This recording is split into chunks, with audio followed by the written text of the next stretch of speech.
Γεια σας, πλήρη την κάμερα λίγο πιο πίσω. Πιο πίσω, πιο πίσω. Λοιπόν, γεια σας φίλες και φίλοι, πανταγκορίτες και πανταγκορίστησες, αυτό τέλος πάντων.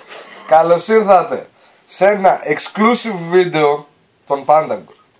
Να θυμάστε ότι για να το δείτε πρέπει να είστε γεγραμμένοι στο κανάλι στο YouTube ή απλά να πατήσετε να το δείτε. Ή απλά είναι σαν και τα γκαντέμιδες ώστε να πέσετε πάνω του. Όπου αυτές τις παρεμβολές να μην έκανες. Τέλος πάντων, ημέρα πρώτη, ακόμα. Και είμαστε στο στούντιο. Αυτό.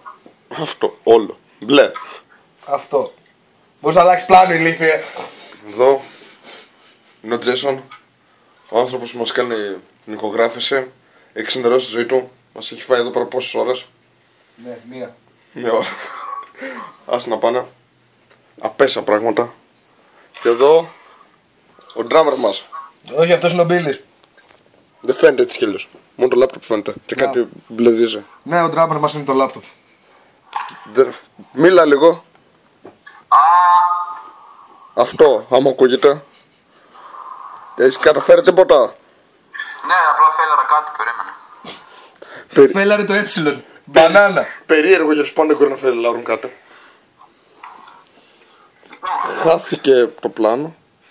Εδώ πέρα. Τίποτα αγόρι μου, κάνει δουλειά σου. Λοιπόν, αυτά από εμάς. Για το Μέγκα, για τον Αλφα, για το Sky, για τον Alter. Πάνω στο Popsterg. Όμορφα.